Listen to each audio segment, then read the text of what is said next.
ये आकाशवाणी है। गणतंत्र दिवस की पूर्व संध्या पर लीजिए सुनिए सर्वभाषा कवि सम्मेलन 2022 के संपादित अंश। 26 जनवरी भारत की गौरवशाली परंपरा का एक दिवस मात्र नहीं, ये हमारी शक्ति, आसक्ति, संपन्नता, आपसी प्रेम और भाईचारे का एक ऐसा पर्व है जहां हम सारे भेदभाव भूलकर सांस्कृतिक और राष्ट्रीय एकता, अपनी अस्मिता और वैभव की गौरव गाथा को पूरे हर्ष के साथ एक दूसरे से साझा करते हैं। इसी कड़ी में अनेक समारोहों और कार्यक्रमों का आयोजन पूरे देश में किया जाता है। आकाशवाणी भी इस अवसर पर हर वर्ष सर्वभाषा कवि सम्मेलन का आयोजन करता है। इस वृहद आयोजन में संविधान में मान्यता प्राप्त सभी 22 भाषाओं के श्रेष्ठ कवियों की कविताएं और उनका हिंदी अनुवाद साथ के साथ आप सुन सकेंगे। आरंभ कर रहे हैं संस्कृत कविता से। संस्कृत भाषा के कवि हैं डॉक्टर केशव देव। देश की खूबसूरत नगरी चंडीगढ़ से देव भाषा संस्कृत के माध्यम से मां शारदे के चरणों में पुष्प वंदन कर रहे हैं डॉक्टर केशव देव। नमस्कारः। स्वतंत्र भारतस्य महिमा। स्वतंत्रो मे देशो वानि सकल देशोत्पलनिभो निजं मन्ये जन्म प्रतिपदमतश्चात्र महितम् अये गोष्ठी प्रेष्ठा गुणिगणगरिष्ठाः कविवराः वरं भोग्यं भाग्यं मम सदृशमेवास्ति भवताम् प्रजातन्त्रेष्वेव प्रथमगणनोक्ता जनतते तदर्थं देशेऽस्मिन् सकलजनचिन्ता हि विहिता गुणज्ञाग्रे गण्या अथ निखिलशिल्पादिगुणिनो लभन्ते सम्मानं श्रमजनितघर्मांशुरचिताः प्रसिद्धं लोकेऽस्मिन् विविधमहिमैवातरपदम् विचारः सर्वेषामनुमत इहाप्यार्थसुखदः कवीनां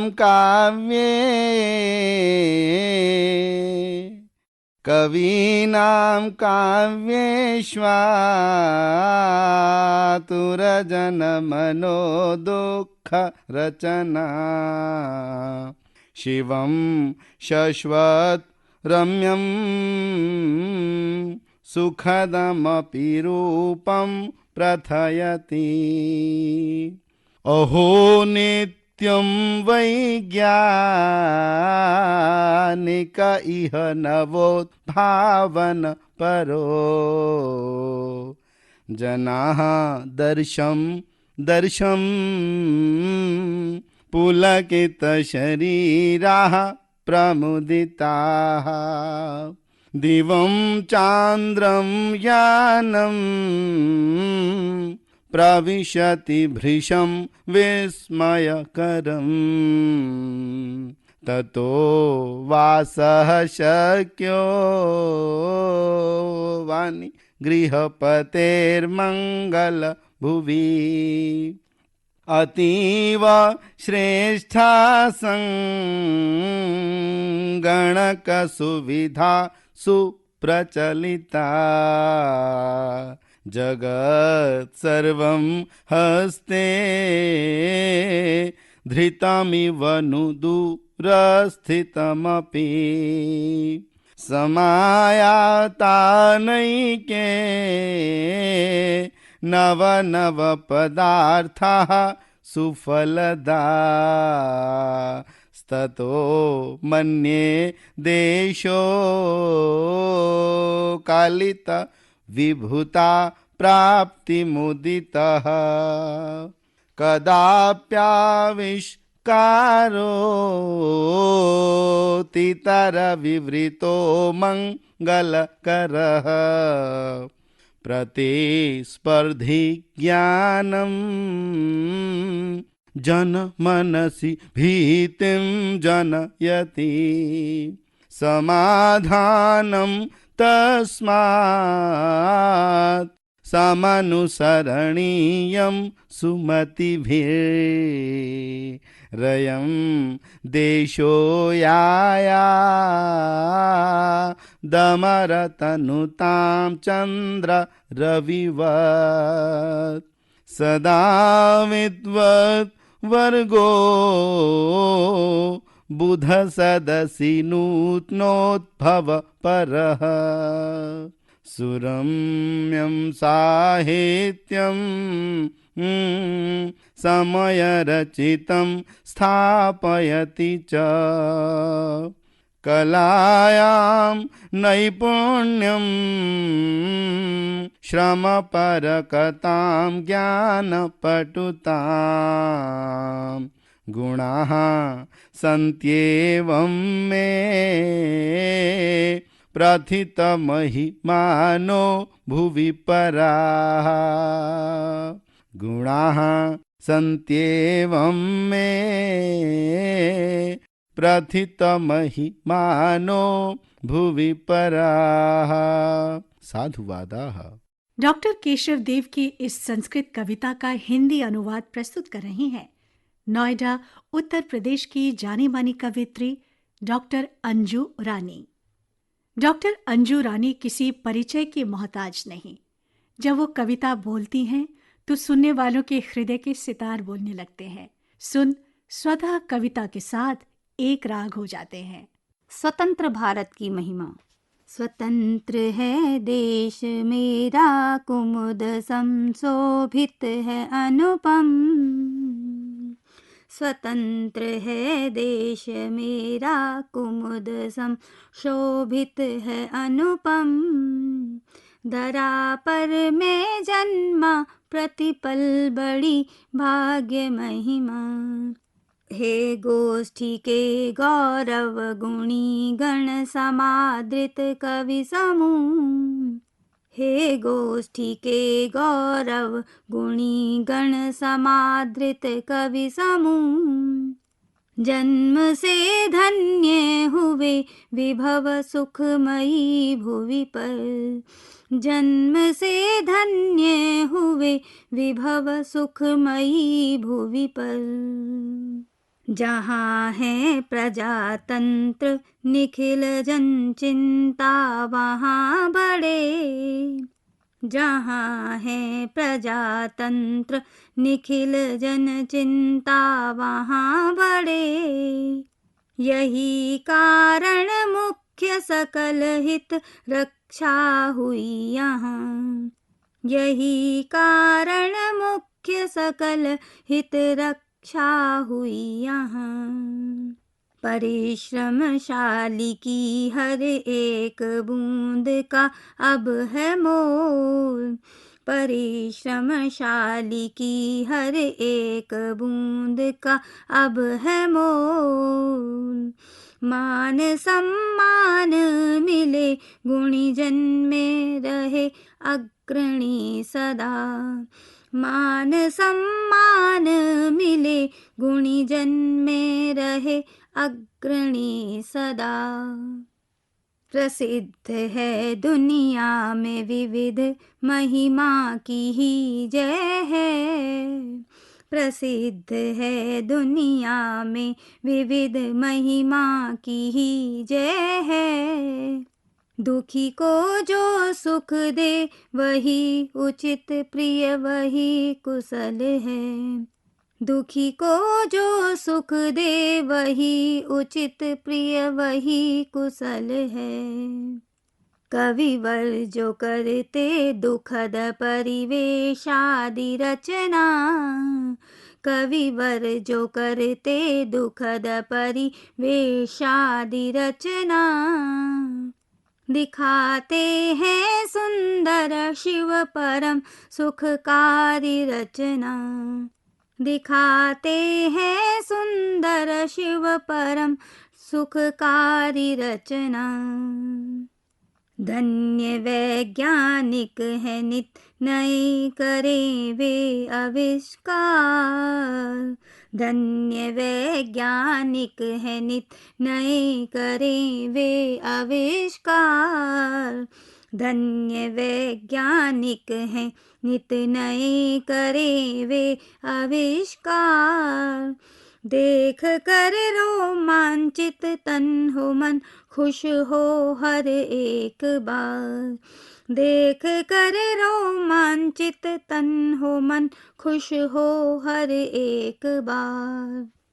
है आश्चर्य कितना नभ में शोभित चंद्र का है यान, है आश्चर्य कितना नभ में शोभित चंद्र का है यान।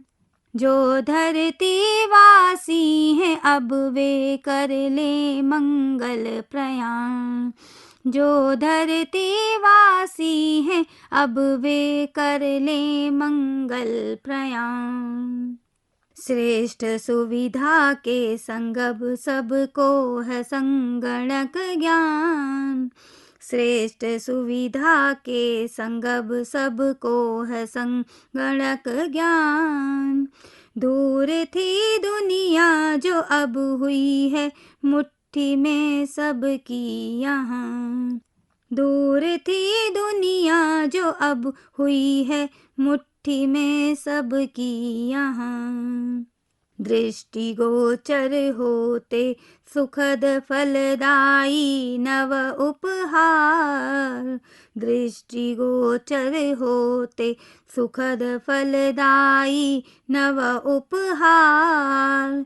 देख बढ़ती विभुता सुख प्रफुल्लित हो सबका मन आज, देख बढ़ती विभुता सुख प्रफुल्लित हो सबका मन आज। कहीं आविष्कार अति अशुभ स्थिति बन जाए ना, कहीं आविष्कार अति अशुभ स्थिति बन जाए ना। प्रतिस्पर्धा ज्ञान कहीं भय को मन में बढ़ाए ना, प्रतिस्पर्धा ज्ञान कहीं भय को मन में बढ़ाए ना। जो बुद्धिजीवी हैं हित कर उपाय अब करें, जो बुद्धिजीवी हैं हित कर उपाय अब करें। ख्यात रहे दुनिया में अमर चांद और सूर्य की तरह, ख्यात रहे दुनिया में अमर चांद और सूर्य की तरह। गर्व विद्वानों पर नित नई जो रचना है करते, गर्व विद्वानों पर नित नई जो रचना है करते।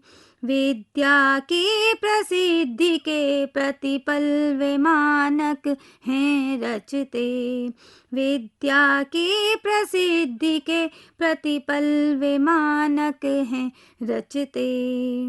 कला में निपुणता संग श्रम कुशल आदर्श रखते, कला में निपुणता संग श्रम कुशल आदर्श रखते।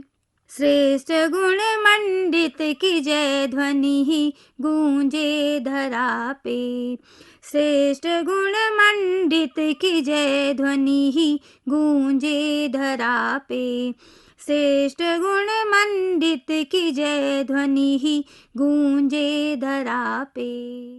संस्कृत कविता के बाद अब शुरू होता है अकाराधिक क्रम से कविताओं का सिलसिला, यानी हिंदी की वर्णमाला अ, आ, ई के बाद क, ख, ग, घ से होते हुए अंत में स्वतः राजभाषा हिंदी तक।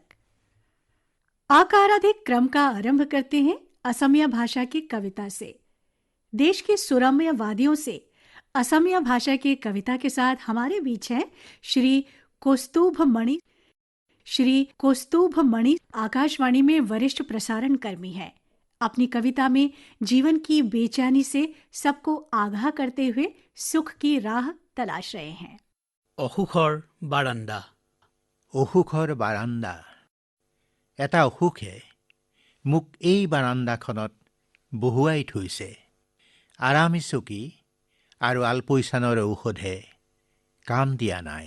বাটৰ বাটৰুৱাই ৰিঙিয়াই মোৰ বুকুৰ বাতৰি আজৰি লৈ যায়।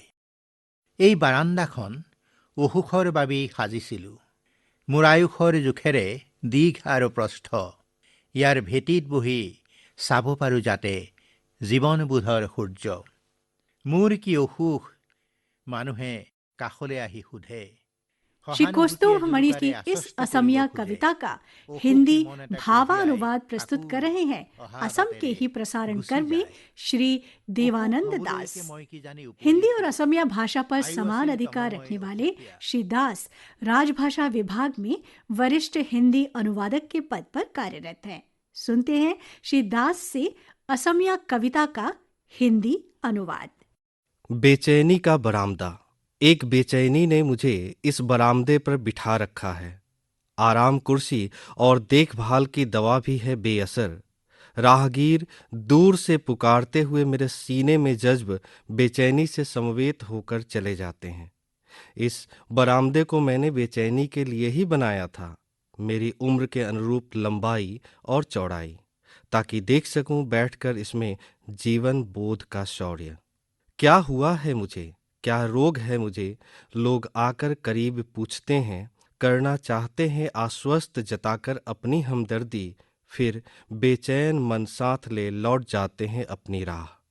शायद बेचैनी के लिए ही हुआ है जन्म मेरा। मेरी माँ भी थी तमोमय रुग्णताग्रस्त। पिता ने सांत्वना के फाहे रख दिए थे ललाट पर। कब से हुआ था मैं बेचैन, कब से हुआ था मैं बेचैन, याद करने की कोशिश कर हार जाता हूँ। बेचैनी के आर्तनाद से पाता नहीं आराम।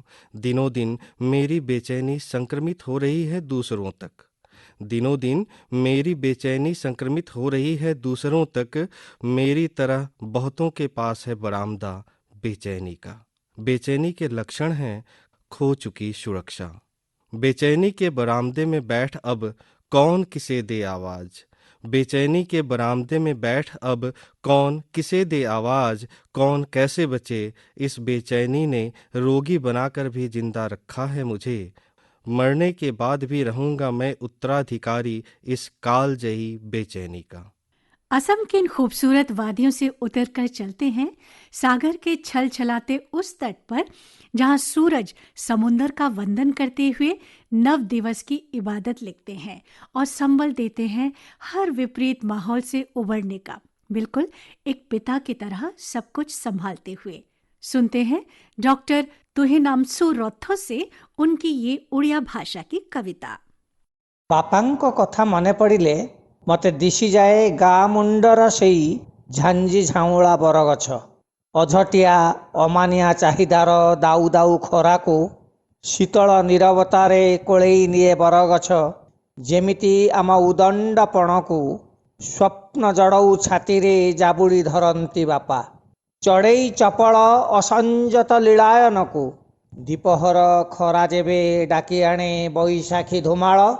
गछरू खसी पड़े पक्षी बसा पत्र आउ डाल। आम उदाम कैशोरर माया मंचरे समस्तंक अगोचरे बापा झरई दियंती केई टोपा लुह अभावी जीवनर। बरगछ झाउली पड़े झांजीरे बापा इस उड़िया भाषा की कविता के हिंदी भावानुवाद के लिए हमारे बीच है दिल्ली की जानी मानी कवित्री और समाज सेविका डॉक्टर रीता पात्रा। कविता है। पापा की याद आने पर मुझे दिख जाता है गांव के छोर पर वह लू से मुरझाया बरगद का पेड़। पापा की याद आने पर मुझे दिख जाता है गांव के छोर पर वह लू से मुरझाया बरगद का पेड़। अबूझ अखंड तकाजे से दमकती धूप को शीतल नीरवता से गले लगा लेता है बरगद। शीतल नीरवता से गले लगा लेता है बरगद। जैसे हमारी उदंडता को स्वप्रजड़ित छाती में लगा लेते हैं पापा, लगा लेते हैं पापा। चिड़िया चपल असंयत लीलायन को दोपहरी धूप जब बुला लेती बैसाखी धुमाल। चिड़िया चपल असंयत लीलायन को दोपहरी धूप जब बुला लेती बैसाखी धुमाल। क्या होता है? पेड़ से गिर जाता पौखी नीड़ पत्ते और डालियां। हमारे उद्दाम कैशोर के मायामंच पर, हमारे उद्दाम कैशोर के मायामंच पर सबकी नजर बचाकर पापा झरा देते हैं आंसू की कहीं बूंदे अभावी जीवन की। पापा झरा देते हैं आंसू की कई बूंदे अभावी जीवन की। बरगद मुरझा जाता है लू से, बरगद मुरझा जाता है लू से। पापा खामोश हो जाते हैं अभाव से, पापा खामोश हो जाते हैं अभाव से। बरगद को धूप या धुमाल क्या कभी झुका सकता है? बरगद को धूप या धुमाल क्या कभी झुका सकता है? उसकी टूटी डालियां तो कल की जटाएं हैं, उसकी टूटी डालियां तो कल की जटाएं हैं। क्या अभाव के चलते पापा टूट जाएंगे? नहीं, उसकी आंखों के आंसू तो हमारे चमकती जीवन में भोर के ओस की बूंद है। उनकी आंखों के आंसू तो हमारी चमकते जीवन में भोर की आंसू की बूंदे हैं। पापा सुजन के बरगद अभाव से नीरव हो उछलते बस्चल के यतिपात। पापा जीवन के पथ पर निर्धाक जर्जर यात्रियों के लिए बोध की संगीत है। पापा की याद आने पर मुझे दिख जाता है गांव के छोर का वो लू से मुरझाया बरगद। पापा की याद आने पर मुझे दिख जाता है गांव के छोर का वो लू से मुरझाया बरगद, जो अनंत को बाहें फैला देता जीवन को देने हेतु सबूत संकेत, जो अनंत को बाहें फैला देता जीवन को देते हेतु सबूत संकेत। उड़िया के बाद अब अदब और तहजीब की भाषा उर्दू की कविता। रामपुर से हमारे बीच है मशहूर शायर श्री मंसूर उस्मानी। आप हिंदी और उर्दू में बराबर लिखते रहे हैं। लगभग आधी दर्जन किताबें लिख चुके उस्मानी साहब 1 दर्जन से अधिक देशों में कविता पाठ कर चुके हैं। उत्तर प्रदेश के उर्दू अकादमी सहित आपको देश विदेश के सैकड़ों सम्मानों से नवाजा जा चुका है। सुनते हैं जनाब मंसूर उस्मानी साहब को।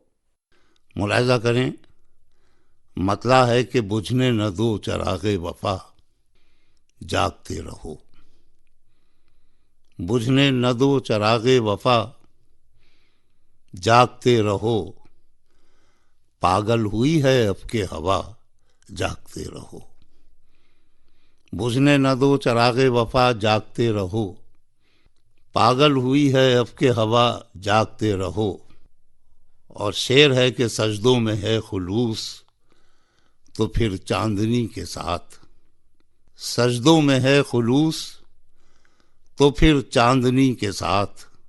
उतरेगा आंगनों में खुदा, जागते रहो। उतरेगा आंगनों में खुदा, जागते रहो। पागल हुई है अब के हवा, जागते रहो।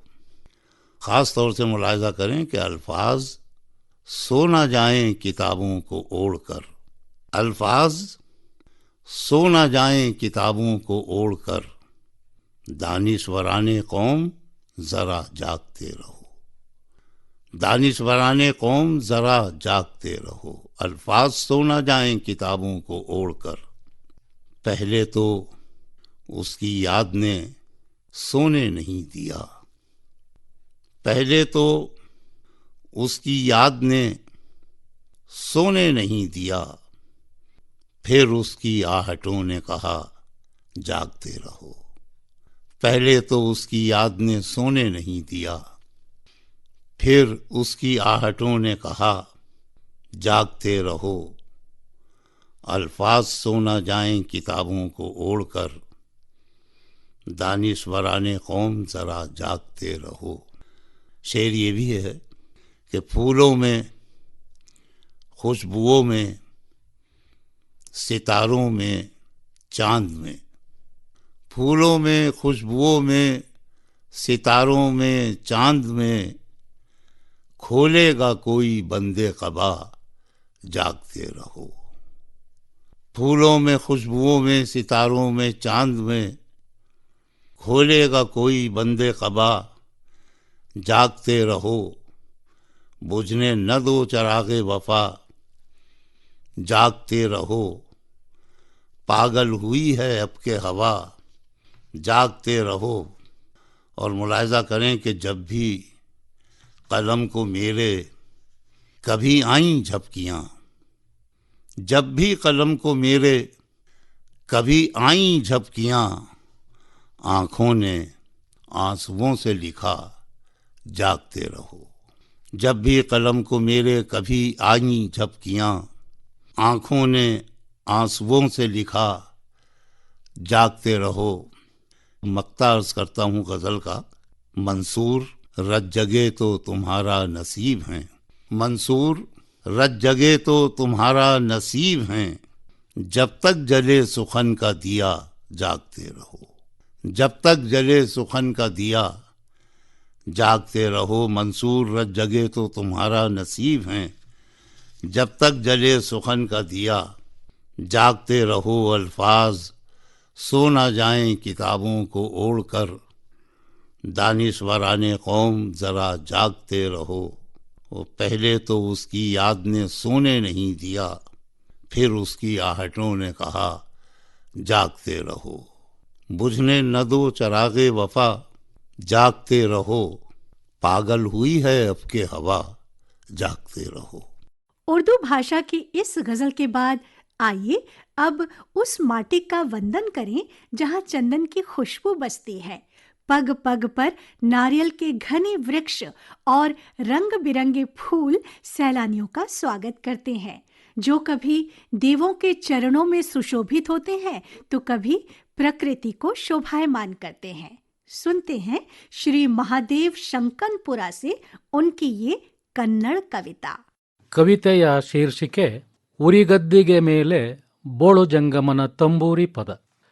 ಕೇಳು ಕೇಳು ನನ್ನ ಕಂದ ನಿಜ ಶರಣೆ ನೀಲಮ್ಮ, ಮಲ್ಲಿಗೆ ಮಾದೇವಿ ಮಗ ನರಬಲಿ ನಗು ನಗುತ ಎದ್ದು ಬರಲಿ, ಕಲ್ಲು ಬಸವ ಗುಟುರಾಕಿ ಕಲ್ಲು ಸಕ್ಕರೆ ಮಾತಾಡಲಿ, ಹಾಳಾದ ಆದಿ ಕಲ್ಯಾಣ ನಾಳೆ ಹಾಲು ಸಾಗರ ಆಗಲವ್ವ, ಅಂದು ಹಾಡಿದ ಹಾಡು ಅಲ್ಲೇ ಅಲೆದಾಡುತ್ತಿದೆ ಇನ್ನು, ಅಟ್ಟಿ ಆಕಾಶವ ದಾಟಿ ಕೇರಿ ಒಳಗಲ ಅರಳಿ ಮರದ ತಂಪು ನೆರಳಾಗಿ ತೆವಳುತ್ತ, ಎಂದೋ ಅವ್ವ ಗಲ್ಲದ ಮೇಲೆ ಹರಿಸಿದ್ದ ಹಾಲು ಬೆಲ್ಲದ श्री महादेव शंकनपुरा की इस कन्नड़ कविता का हिंदी अनुवाद प्रस्तुत कर रहे हैं दिल्ली के जाने माने कवि और शिक्षाविद डॉक्टर विवेक गौतम। आपकी अब तक 1 दर्जन से अधिक किताबें प्रकाशित हो चुकी हैं। देश विदेश के बड़े मंचों से कविता पाठ कर चुके डॉक्टर गौतम कविता में गहन संवेदना के लिए जाने जाते हैं। सुनते हैं उनसे कन्नड़ कविता का हिंदी अनुवाद। कविता का शीर्षक है जलती समाधि पर भोले जंगम का तानपुरा पर गीत। सुनो सुनो मेरी बच्ची सच्ची शैरीन नीलम्मा, सुनो सुनो मेरी बच्ची सच्ची शैरीन नीलम्मा, काश ऐसा हो मल्लिगे महादेवी के बलिदान हुए पुत्र मुस्कुराते हुए उठाएं। काश ऐसा हो कि नीचे स्थापित पाषाण नंदी चीनी जैसे मीठे स्वर में बोल उठे। काश ऐसा हो मां कि ध्वस्त हुआ प्राचीन कल्याण शहर कल उठ खड़ा हो और दूध के महासागर जैसे वैभवशाली नगर में परिवर्तित हो जाए। उस युग का वह गीत आज तक भटक रहा है। उस युग का वह गीत आज तक भटक रहा है, घरों से ऊपर उठता हुआ आकाश तक पहुंचता है और गलियों से होता हुआ फैलता जाता है घुटनों के बल, जैसे पीपल के पेड़ की ठंडी छांव।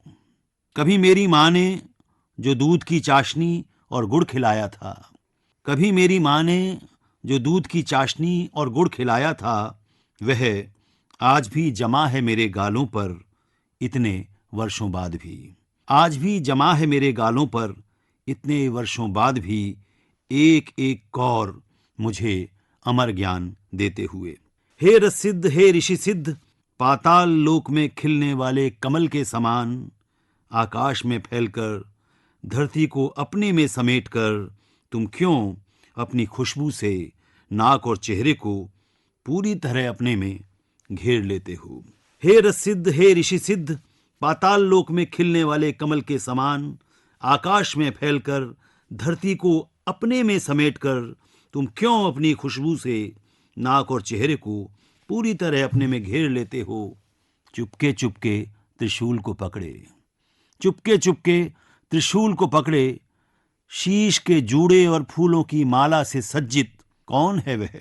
शीश के जूड़े और फूलों की माला से सज्जित कौन है वह, झूमता आता हुआ ओ लंगैया ओ चिन्नैया। अपने पेट को पूरी तरह से भींचकर अंदर कितना धुआं पी लिया है तुमने, कितनी भारी मात्रा में भांग पी ली है तुमने 3 घूंट मारकर। सचमुच तुम द्रविड़ देश के विस्मय प्रतीक हो, सचमुच तुम द्रविड़ देश के एक विस्मय प्रतीक हो।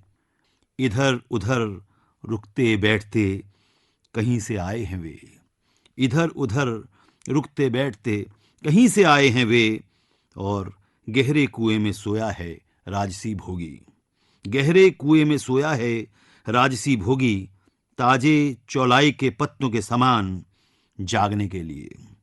दिल खोल कर हंसता है गंदा मैला पागल संत, दिल खोल कर हंसता है गंदा मैला पागल संत।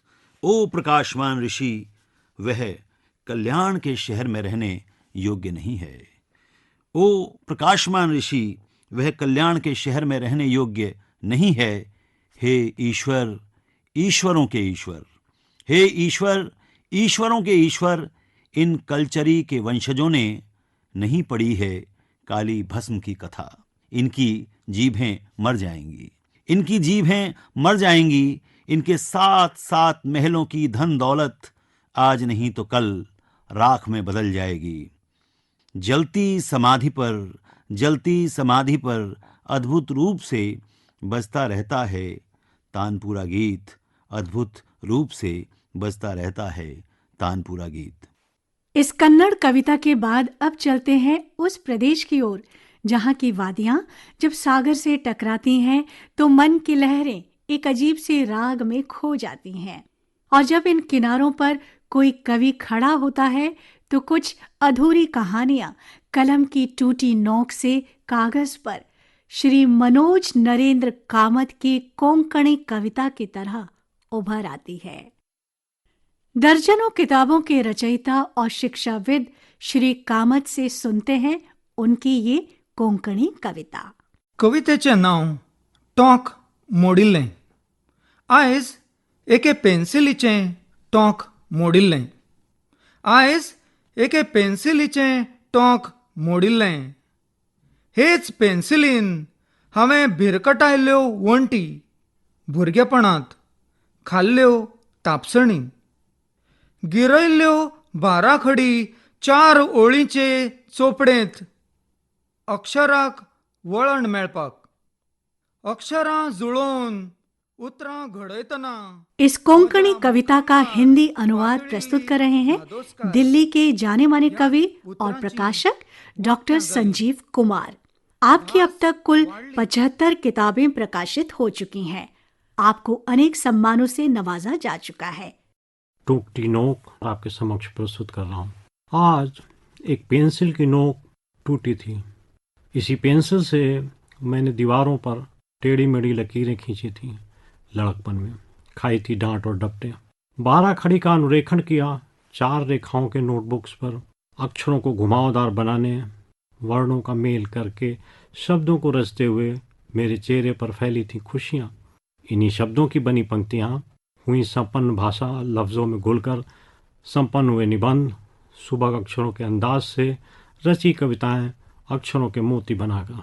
बदलते समय के अनुसार भूगोल के नक्शे में रंग भरे, ज्यामिति के समकोण रचे, जीव विज्ञान के आंतरिक अंगों के चित्र बनाए, मोहब्बत से स्केच स्ट्रोक्स लगाए, चित्रों में रंग भरे, खूबसूरत निगाहों के गहराइयों में छिपी भावनाएं कागज पर अभिव्यक्त की, काया की बारीकियों को दर्शाने वाले पहलू कुशलता से परिभाषित किए, उमंगों के मोड़ लेते हुए नई पुस्तकों को इसी पेंसिल से हाथ पकड़कर अक्षरों का भविष्य, शब्दों का संस्कार, वाक्यों का भाव समझाया।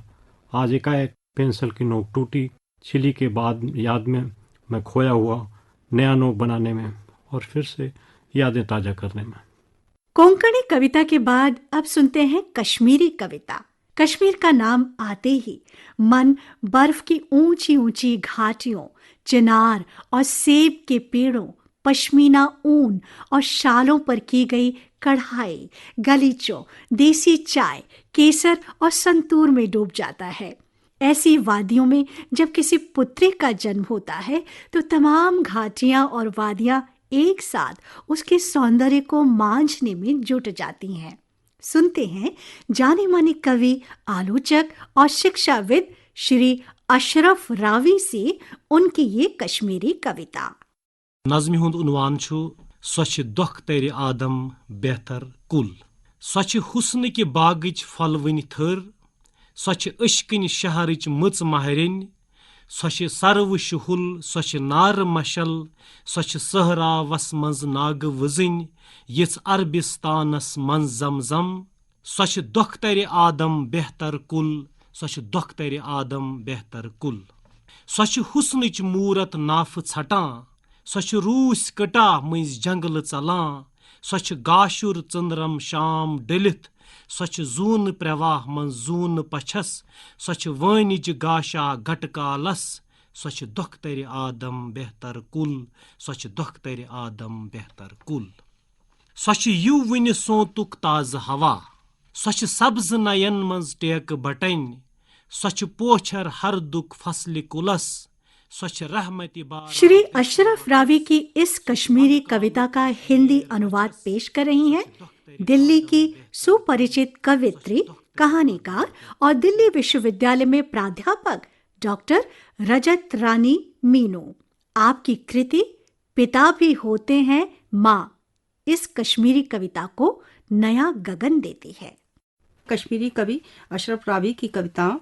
वह शेक्सपियर की गुप्त सुंदरी, इकबाल के चित्र में रंग उसका, वह आदम पुत्री सर्वोत्तम, वह आदम पुत्री सर्वोत्तम, ऐसी वैसी जैसी है वह अपना शीश मुकुट ठहरी, साथी की शीतल छाया पर्दा उसके दोषों का, भ्राता के रास्तों में उसके फूल खिले, भगनी के सब राज्यों की रक्षक है वही, वह पितृ परम सुख माता की महतारी है, बच्चों का साया है वह और प्रेम है नाती पोतों का, वह आदम पुत्री सर्वोत्तम, वह आदम पुत्री सर्वोत्तम।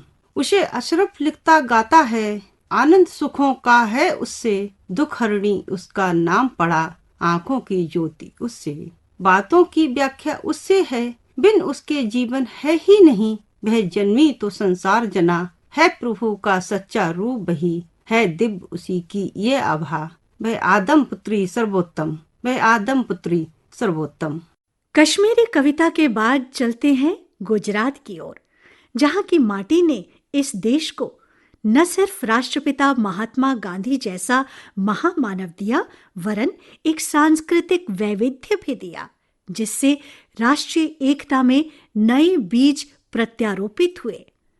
सुनते हैं श्री अशरफ रावी की कश्मीरी कविता से कुछ और आगे की बात सुपरिचित कवित्री, लेखिका और विचारक सुश्री रक्षा शुक्ला की इस गुजराती कविता में। कविता है पापा की उंगली थामे।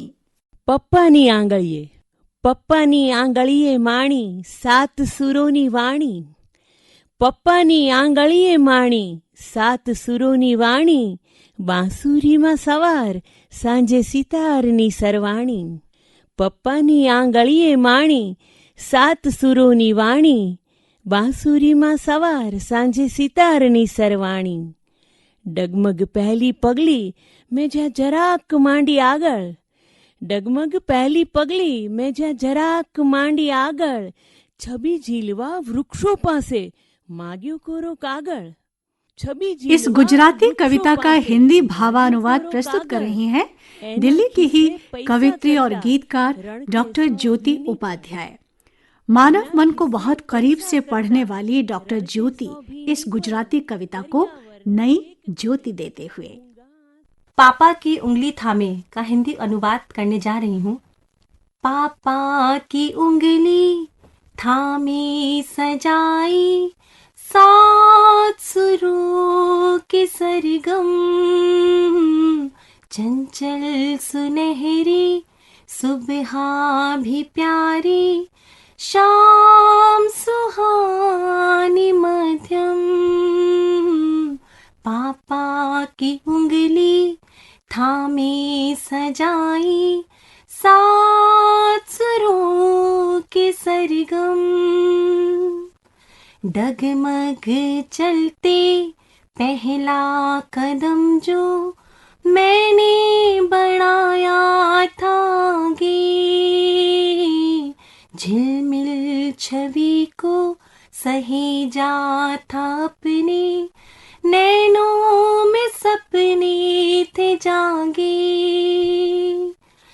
पापा की जेब में सिक्कों से बढ़कर अरमानों के थे पल, पहरावनी के एक कोने में असुवन की मूक झलमल, आशा भरे ही मन से मेरे पंख तराशे थे हरदम. पापा की उंगली थामे सजाई, 7 सुरों के सरगम. पास नहीं क्यों आप हमारे, दूर भला क्यों हमसे, पेड़ों से झरते पत्ते भी सूखे, ख्वाब हुए हैं कम से. हर लम्हे हाँ अब एक पहेली रोज भला पूछेगा, सुख दुख की इस आँख में चोली का भेद कौन बुझेगा. अब तो सजती यादों वादों की सौगाते हरदम. पापा की उंगली थामे सजाई, 7 सुरों के सरगम, 7 सुरों के सरगम, 7 सुरों के सरगम. गुजराती कविता के बाद फिर से चलते हैं कश्मीर की वादियों में. सुनते हैं डोगरी कविता. घाटियों और वनों में विचरते जीवन से संगीत की प्रीत के साथ डोगरी कविता पेश कर रहे हैं हिंदी और डोगरी के जाने माने कवि, प्रसारण कर्मी और अनुवादक श्री विजय वर्मा. मेरी कविता है पार त्वारा. मेरे प्रीतम मेरे जीवन दा कोई पार तारा कर, मेरे प्रीतम मेरे जीवन दा कोई पार तारा कर. मैं कोई तन नहीं चाहता, न चाहता मैल माड़ी भी, कोई भी लालसा मेरे मने अंदर नहीं बाड़ी दी. इक्कै खाब है इस आत्मा भोली भलोकी दा, उसी पूरा करी दे नाथ हैं तू त्रेई लोकी दा. बस इयै मैरमा मेरे उप्पर उपकार भारा कर, मेरे प्रीतम मेरे जीवन दा कोई पार तारा कर।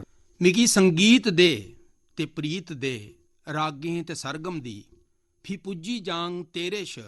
श्री विजय वर्मा की इस डोगरी कविता का हिंदी अनुवाद प्रस्तुत कर रही हैं दिल्ली की ही रंगकर्मी और कवयित्री श्रीमती काजल सूरी। कविता का शीर्षक है जीवन नैया पार कर दो।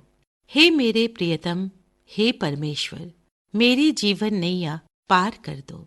ना चाहूं मैं धन दौलत, ना चाहूं मैं महल मिनारे, ना कोई लालसा है मुझे खेतों खलिहानों की। हाँ, एक ही सपना है इस भोली आत्मा का, उसको ही तुम सच कर दो। नाथ हो तुम तीनों लोगों के, बस यही मुझ पर उपकार कर दो। मुझे संगीत दो और प्रीत दो, रागों और सरगम की, फिर पहुंच जाऊंगा तेरे पास होकर सवार सुरों पर। लेकिन मुझे पता है मेरे भाग्य में नहीं है ये, मेरे जीवन में आए हैं आघात बिछो, इसीलिए तुम बख्शनहार हो। जो भी हो इसका उपचार कर दो। मुझे सरगम के सुरों से रूप एक का ही दे दो, फिर रागों में रंग जाऊंगा, रूप कोई भी तुम दे दो। हरकत किसी आवाज की बना दो मेरे जीवन को, बहकर किसी अलाप में नहला दूंगा तन मन को।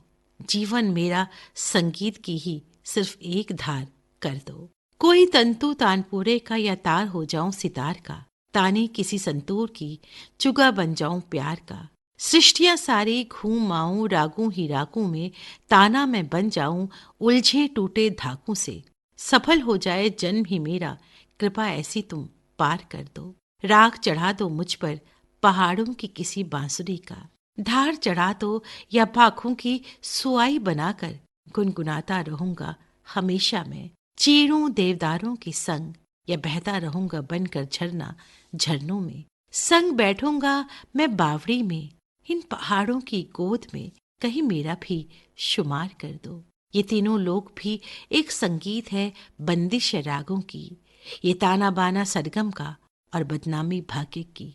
कण ही बना दो मुझे इस राह का, जाता है जो उस और, मिलवाता है आत्मा परमात्मा को, बांध जाता है समय को। हे मेरे मालिक, विनती है किसी भी युक्ति से कृपा मेरी सरकार कर दो। मेरी जीवन नैया पार कर दो, मेरे जीवन नैया पार कर दो, मेरे जीवन नैया पार कर दो। कश्मीर की वादियों से निकलकर अब चलते हैं सुदूर दक्षिण की ओर। सुनते हैं तमिल कविता। प्रकृति और नियति के तमाम रंगों को नए स्वर देती श्री डी असईथामी उर्फ आशय की ये कविता एक पांव वाली मैना। श्री आशय जाने माने कवि, लेखक और आलोचक हैं। आपकी रचनाओं में मानवीय संवेदना और स्पंदन गहरे तक उतरते नजर आते हैं। सुनते हैं तमिल कविता।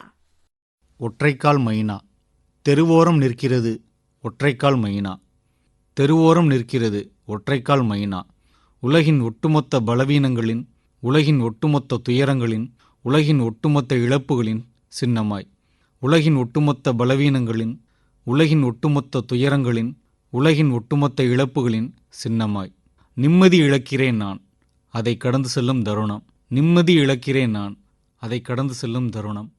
துப்பாக்கி குண்டுகளாலோ इस तमिल कविता का हिंदी अनुवाद प्रस्तुत कर रहे हैं दिल्ली के ही वरिष्ठ कवि, पत्रकार और संपादक श्री अरुण कुमार जैमिनी।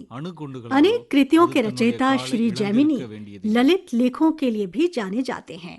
प्रस्तुत है तमिल कविता एक पांव वाली मैना। गली के कोने में खड़ी है एक पांव वाली मैना, संसार की सभी विफलताओं की, संसार की सभी दुखों की, संसार की सभी हानियों की प्रतीक बनकर। मन अशांत हो जाता है पार उसके निकलते हुए। अरे बंदूक की गोलियों से, बमबारियों से, अणुबम से उसने अपनी टांग खोई नहीं होगी।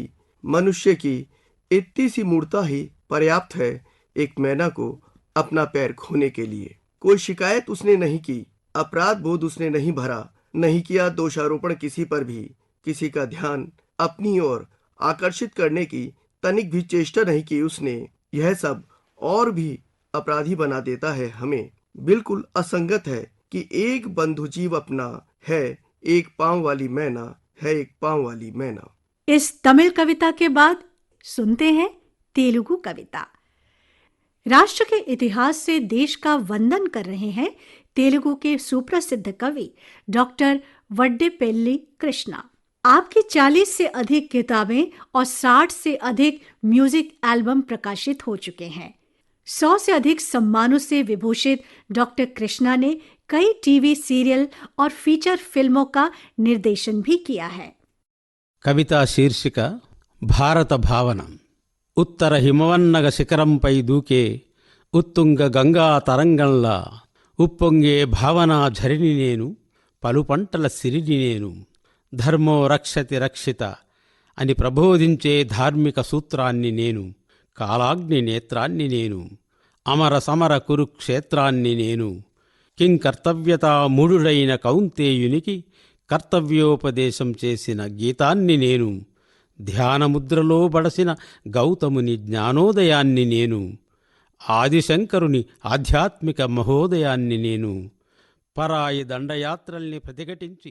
डॉक्टर वड्डेपेल्ली कृष्णा की तेलुगु कविता का हिंदी अनुवाद प्रस्तुत कर रहे हैं दिल्ली के ही ओज के कवि, समाज सेवी और पत्रकार श्री भुवनेश सिंघल। दर्जनों पुस्तकों के लेखक श्री सिंघल प्राकृतिक चिकित्सा से भी जुड़े हैं। शीर्षक भारत की अभिव्यक्ति।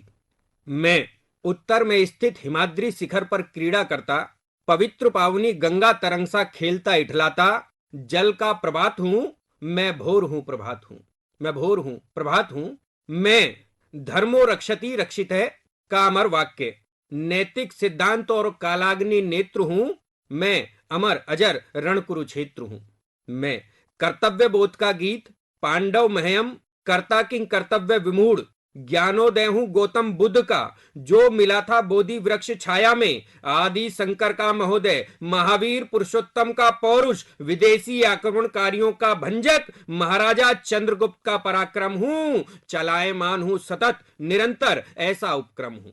मैं ही काव्य कवि कुलगुरु कालिदास का, महाभारत के कवित्रय का, शौर्य महाराणा प्रताप का, छत्रपति शिवाजी की अद्भुत ताकत और शत्रुओं की धधकती खिलाफत। मैं 7 वाहनों की अमर गाथा, मैं 7 वाहनों की अमर गाथा, काकतियों का अभेद कवच, मुगलों की मुगलियत का काल हूं और सामने खड़ी मजाल हूं। मैं वैभव विजयनगर साम्राज्य का, प्राभव गोलकोंडा की गरिमा का, गान हूं अनुपम तानसेन का, भक्ति गीत त्यागराज का, केवल इतना ही नहीं हूं मैं विद्रोह हूं अमर सिपाहियों का, गोरों के अत्याचार के खिलाफ ललकार हूं और झांसी वाली मर्दानी लक्ष्मीबाई का भीषण प्रहार हूं। मैं हूं पंथ राष्ट्रपिता महात्मा गांधी का, मैं हूं पंथ राष्ट्रपिता महात्मा गांधी का, दांडी सत्याग्रह से अहिंसा के शंखनाद से खंडन हूं दारुण दमन नीति का, हूं अनशन अजय जनशक्ति का। मैं हूं तिरंगा राजध्वज, मैं हूं तिरंगा राजध्वज जो लहराता विशाल नभ में आजाद झोंकों सा, और भाषण हूं विश्वविख्यात हृदय स्पर्शी विलक्षण महामानव विवेकानंद का। मृदु भावनाओं का श्वेत पंछी हूं मैं, विश्व शांति विज्ञान हूं मैं जो कुचल देता भीषण विस्फोटों को। मैं हूं प्रौद्योगिकी सैटेलाइट का परिज्ञान जो ग्रहों की वस्तु स्थिति का शोध कर देता परिणाम। परंतु फिर भी मैं अशक्त सा हूं, परंतु फिर भी मैं अशक्त सा हूं, असमर्थ सा हूं सीमाओं में दबी आफत पहचानने को, अपने ही घरोंदों में पली भूले सुधारने को, दारुण पाशविक शक्तियां रौंद डालने को, भ्रष्टाचार व अत्याचार को मारने को, पुनः पुनः गिर पड़ने वाले वर्तमान का रिश्ता हुआ रक्त हूं मैं। ईमानदारी व सज्जनता के कथन को जानने फैलाने में कितना आसक्त हूं मैं, कितना अशक्त हूं मैं। आगे है कि मैं हूं वह तिमिर अंधकार, मैं हूं वह निर्दयी स्वार्थ सार जो घटता नहीं शतांश, जिसे मिटाने को कर रहा प्रयास सदियों से। यदि इसे मिटाना हो, जीवन से घटाना हो तो कमर कसनी होगी, प्रयासों की रस्सी बटनी होगी और जिम्मेदारी से करना होगा व्यवहार। हर नागरिक को होना होगा मन से तैयार, हर नागरिक को होना होगा मन से तैयार इस प्राण वायु को, पेयजल को, आहार को, पर्यावरण को भगवान ही समझना होगा। इस प्राण वायु को, पेयजल को, आहार को, पर्यावरण को भगवान ही समझना होगा। मासम प्रकृति की सेवा करनी होगी, दूर करना होगा आपसी भेदभाव और अंतः कलह का प्रभाव। और अंतः कलह का प्रभाव देश विदेशी गद्दारों की, ढोंगियों की छातियों को फाड़ना है, कुटिल षड्यंत्रों के हर कलुषित भाव को मारना है। धायेदार व पोषक वृक्षों की जड़ को खाने वाले कीट न बनकर करना है तुमुलनाद, विजय शंख भयंकर। और अंतिम पंक्तियां कहता हूं कविता की मूल सार कि ताकि दूर हो जाए शंकाएं, प्रगति हो विश्व की, परिवर्तित करे स्वतंत्र भारत सस्य श्यामल, बन जाए राष्ट्र की आजादी का अमृत महोत्सव, कर दे आबाद आनंद सकुशल। इस तेलुगु कविता के बाद अब चलते हैं फिर सुदूर घाटियों की तरफ, सुनते हैं नेपाली कविता। प्रकृति के ठेठ अंदर जाकर पशु पक्षियों और उनके जीवन से नया हौसला लेकर हमारे बीच करस्यांग से कवि हैं शिक्षाविद और विचारक श्री केवल चंद्र लामा।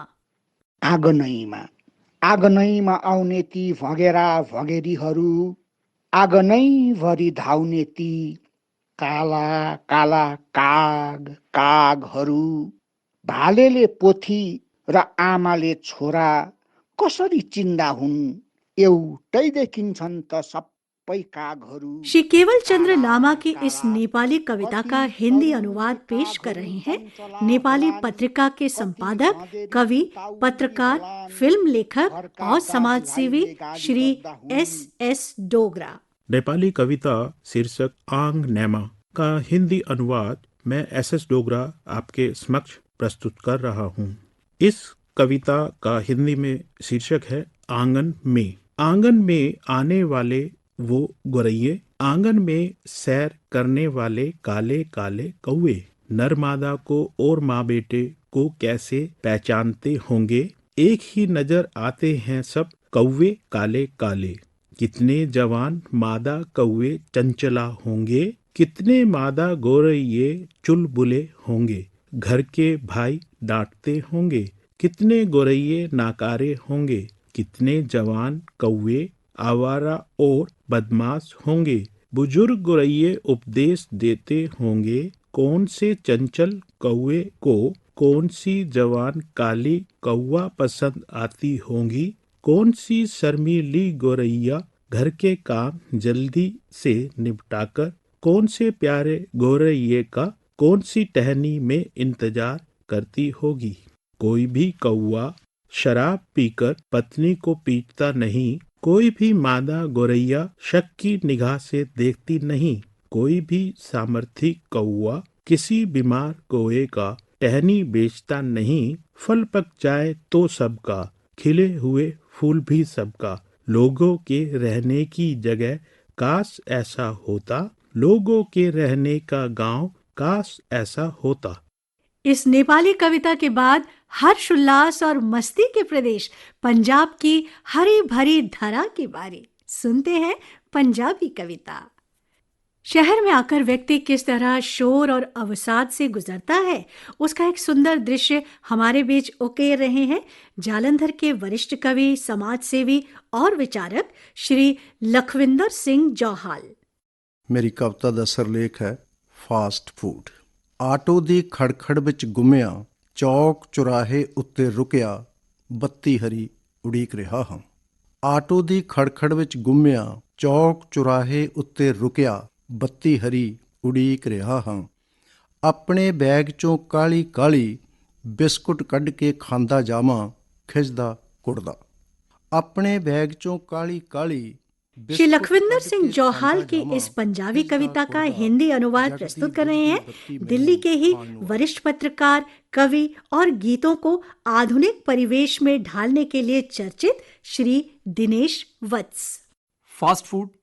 वाहनों के शोर में गुम चौराहे पर खड़ा हुआ हरी बत्ती होने की प्रतीक्षा कर रहा हूं।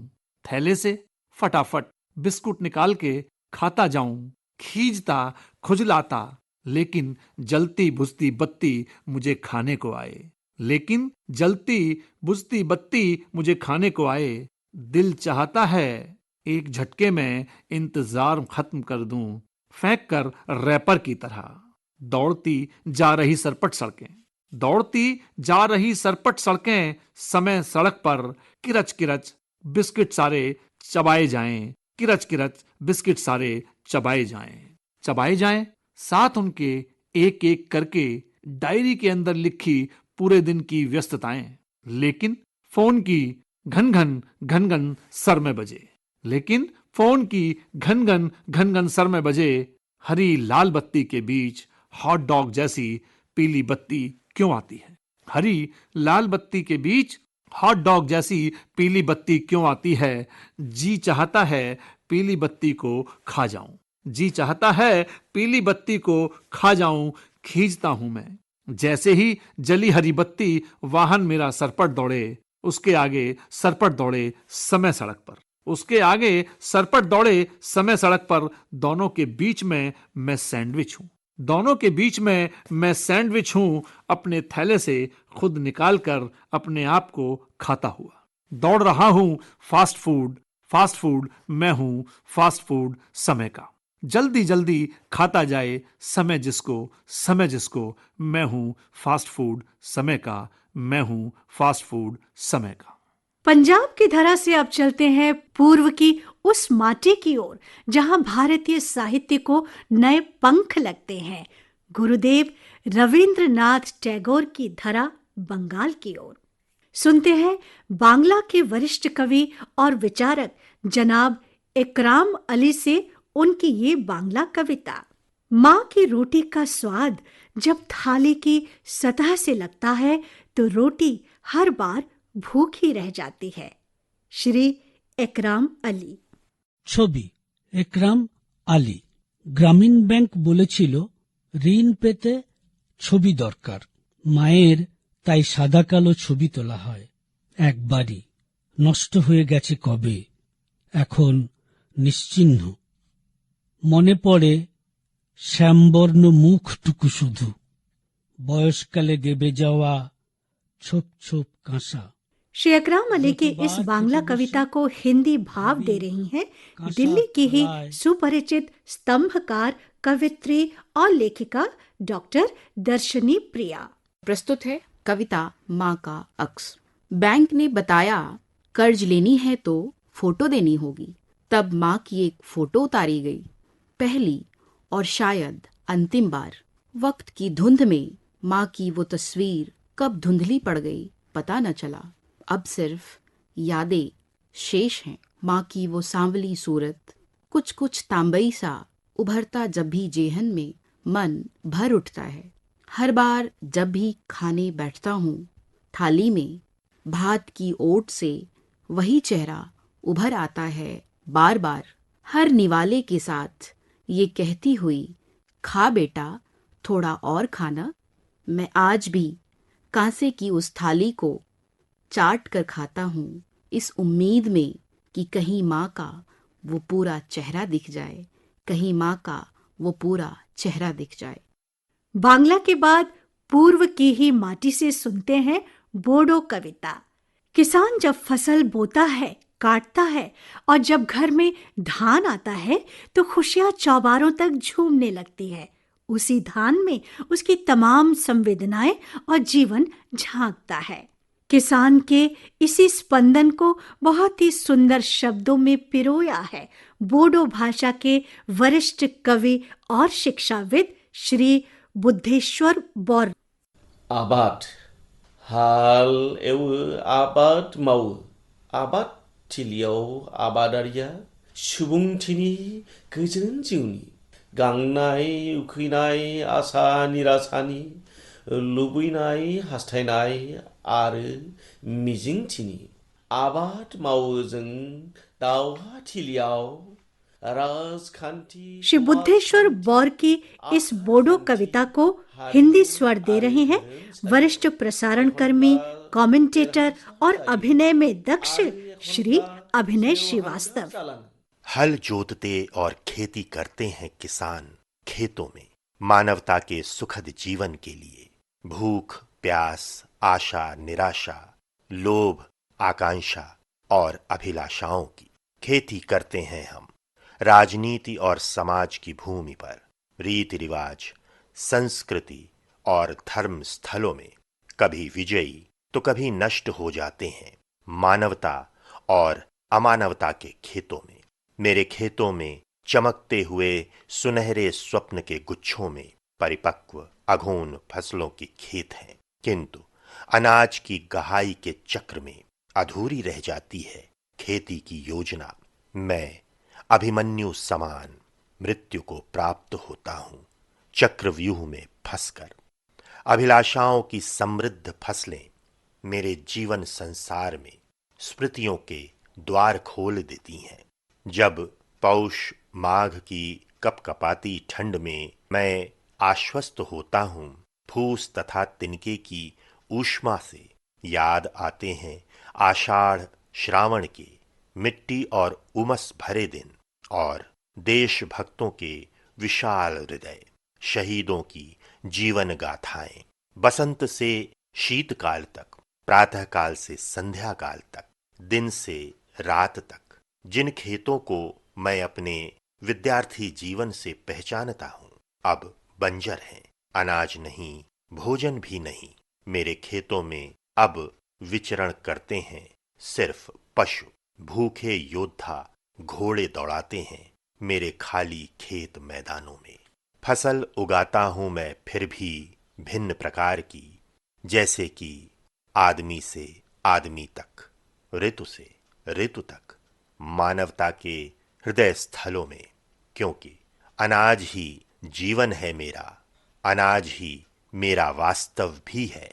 शून्य है मानव जीवन कृषि बिना, इसलिए बटोरता हूं फसल खेत की। रीति रिवाज स्थलों में मनोरंजन कर लेता हूं मैं खेतों की संस्कृति स्थानों में। पूजन करता हूं धर्म स्थलों में खेतों की। मानव जीवन ही प्रधान फसल है खेतों में। इस दुनिया में मानव संसार ही खलिहान है खेतों की। बोडो के बाद अब बारी है मणिपुरी कविता की।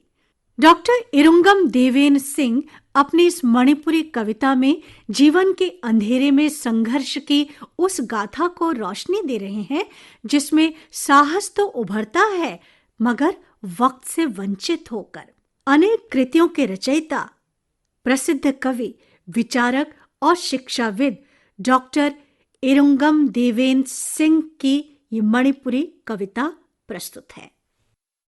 लांथोकचरी अैगी सैरेंग इसिंग थीरी नहाक लैननब मफम अमतंग नुमित तारई नोंग चुरई सिलई नोंगलई नुक्सित कन्ना खल्ली कदाइदबु पोथासिगे पुंसीगी पोलुम्बु ngaihaktang थारदुना चटली नहाक युम अमदगी अमदा कवि कना लेबगे ngaijei thong thilladuna ngasi nongmatangda oirbasu पामी लैननब मफम अमतंगदी। डॉक्टर इरुंगम देवेन सिंह की इस मणिपुरी कविता का हिंदी अनुवाद पेश कर रहे हैं दिल्ली के ही वरिष्ठ कवि, संपादक, व्यंग्यकार और समाज सेवी श्री अरविंद पथिक। कोई शिल्पी यूं छोड़ गया उसे, अब वो ना मूरत है न पत्थर। मणिपुरी कविता इंशी का हिंदी अनुवाद पानी। ढल रहा है सूरज, चलने लगी है आंधी, घनघोर बरसात होने लगी है और तुम भटक रहे हो सुरक्षित आश्रय स्थल की तलाश में। है कोई जगह जहां कुछ पल के लिए जिंदगी का बोझ नीचे रख सुस्ताया जा सके? तुम खटखटाए जा रहे हो एक के बाद दूसरा दरवाजा। कोई है जो आज भर के लिए सिर छिपाने की जगह भर दे दे? कल की कल देखेंगे। पर कोई उत्तर नहीं, सभी चुप। छा गई हैं अंतहीन खामोशी, मजबूती से बंद हो चुके दरवाजों की तरह लोगों के दिल भी। कहीं कोई नहीं आ रहा।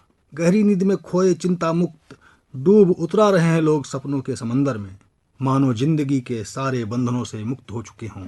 और तुम आखिरकार आ पहुंचे हो नदी के किनारे। किनारे पर आकर छोड़ दिया है तुमने जिंदगी का बोझ। उतार फेंके चीथड़े हो चुके वस्त्र आवरण, उतर गए हो गहरे पानी में, इच्छाएं समाप्त हो चली हैं। तुम क्षमा मांग रहे हो जाने अनजाने में किए पापों की। ईर्ष्या, द्वेष और घृणा की लाइलाज बीमारियां समाप्त हो गई हैं। नदी की कोमल लहरों ने प्यार से सहलाकर आलिंगन में भर लिया है तुम्हें। अब पानी तुम और तुम पानी हो चुके हो। मित्र, अब कैसी चिंता कि तुम्हारा कोई घर नहीं है। मणिपुरी कविता के बाद अब मिथिलांचल की धरा पर सुनते हैं मैथिली कविता। अपनी माटी का चंदन से वंदन कर रहे मिथिला के युवा कवि और अनेक सम्मानों से विभूषित श्री अमित कुमार पाठक। हमर कविताक शीर्षक अछि जय हे। जय हे जय हे जय हिंद भूमि जय हे। जय हे जय हे जय हिंद भूमि जय हे। स्वर्ग सकल क्षिति मध्य एक मम मातृभूमि जय हे। स्वर्ग सकल क्षिति मध्य एक मम मातृभूमि जय हे। जय हे जय हे जय हिंद भूमि जय हे। जय हे जय हे जय हिंद भूमि जय हे। गिरिवर शीस चरण तलवारिधि हृदय स्थल में गंग प्रवाहित। उत्तर दक्षिण पूब अपश्चिम भूतल पीयूष दिव्य समाहित। गिरिवर शीस चरण तलवारिधि हृदय स्थल में गंग प्रवाहित। उत्तर दक्षिण पूब अपश्चिम भूतल पीयूष दिव्य समाहित। समृद्धि व्यापित कुंज एकक प्रिय पुण्य भूमि जय हे। समृद्धि व्यापित कुंज एकक प्रिय पुण्य भूमि जय हे। जय हे जय हे जय हिंद भूमि। श्री अमित कुमार पाठक की इस मैथिली कविता का हिंदी अनुवाद प्रस्तुत कर रहे हैं दिल्ली के ही जाने माने कवि, योगाचार्य और आध्यात्मिक विचारक श्री त्रिभुवन जी पार्थ उर्फ त्रिभुवन श्रीवास्तव। कविता का शीर्षक है मेरी मातृभूमि जय है। मेरी मातृभूमि जय है। जय हे जय हे जय हिंद भूमि जय हे। जय हे जय हे जय हिंद भूमि जय हे। स्वर्ग सकल क्षिति मध्य एक मेरी मातृभूमि जय हे। जय हे जय हे जय हिंद भूमि जय हे। जय हे जय हे जय हिंद भूमि जय हे। गिरिवर शीश चरण तलवारिधि। गिरिवर शीश चरण तलवारिधि हृदय स्थल में गंग प्रवाहित। उत्तर दक्षिण पूरब पश्चिम भूतल अमृत दिव्य समाहित। समृद्धि व्याप्त भारत भूमि प्रिय पुण्य भूमि जय हे। जय हे जय हे जय हिंद भूमि जय हे। जय हे जय हे जय हिंद भूमि जय हे। जल अमृत मिट्टी में चंदन। जल अमृत मिट्टी में चंदन। शत शत नमन सतत अभिनंदन। कण कण धाम बना युग युग से बालिका सिया बालक रघुनंदन। धन्य धन्य जन गण मन व्यापित दिव्य भूमि जय हे। जय हे जय हे जय हिंद भूमि जय हे। जय हे जय हे जय हिंद भूमि जय हे। वाणी सहस्त्र सहस्त्र संस्कृति। वाणी सहस्त्र सहस्त्र संस्कृति। कोटि कोटि तेरी गोद में संतति। भिन्न भिन्न पर सब अभिन्न से। भिन्न भिन्न पर सब अभिन्न से। पूर्ण पूरित है सर्व संपत्ति। पूर्ण पूरित है सर्व संपत्ति। ईर्ष्या द्वेष से वंचित आंचल जगमान भूमि जय हे। जय हे जय हे जय हिंद भूमि जय हे। जय हे जय हे जय मातृभूमि जय हे। जय हे जय हे जय हिंद भूमि जय हे। मिथिलांचल से अब पुनः दक्षिण की ओर चलते हैं। सुनते हैं मलयालम कविता। किसान जब फसल बोता है तो उसके बदन पर उबलते पसीने तमाम मंथनों और उपदेशों को दरकिनार करते हुए उसकी मेहनत और ईमानदारी पर भारी पड़ते हैं और इसी से रचे जाते हैं खेत, धान, शरीर और ये जीवन। मलयालम कविता के साथ हमारे बीच है तिरुवनंतपुरम के वरिष्ठ कवि, अनेक किताबों के रचयिता, कमेंटेटर और भाषाविद श्री गिरीश पुलियोर। കർഷകസ്തവം. കാലത്തെഴുന്നേറ്റു പോവുന്ന കർഷകൻ കാലത്തെ വീണ്ടെടുക്കുന്നു. മണ്ണിന്റെ രക്തവും കണ്ണുനീരുപ്പും വിയർപ്പും കലർന്നു നിൽക്കുന്നു. അടിമണ്ണു വേവുന്ന നട്ടുച്ചയിൽ കിനാവടി തെറ്റി വീഴുന്ന നിദ്രാടനങ്ങളിൽ ആഡംബരങ്ങളായി മാറുന്നു തനിമകൾ, താരാട്ടുപാട്ടിൻ ലയങ്ങൾ. കാമവും പൈതാഹവും മാത്രമെത്ര നൂറ്റാണ്ടായി വളർന്നു നിൽക്കുന്നു. കാലങ്ങളെത്ര കഴിഞ്ഞാലും ഓർമ്മയിൽ കാടു നിറഞ്ഞു നിൽക്കുന്നു. കാലത്തെഴുന്നേറ്റു പോവുന്ന കർഷകൻ കാലത്തെ വീണ്ടെടുക്കുന്നു. ഏറെ തളർന്നു പോയിടിലും തീ കത്തിയെരിയുന്ന സൂര്യനെ കാണാൻ മാനം മറയ്ക്കുന്ന കൊലമരം വെട്ടിയും മുള്ളുകൾ തീയിട്ടെരിച്ചും ഭൂമിയെ വെട്ടിപ്പിടിച്ച കാലങ്ങളെ കർഷകൻ വീണ്ടെടുക്കുന്നു.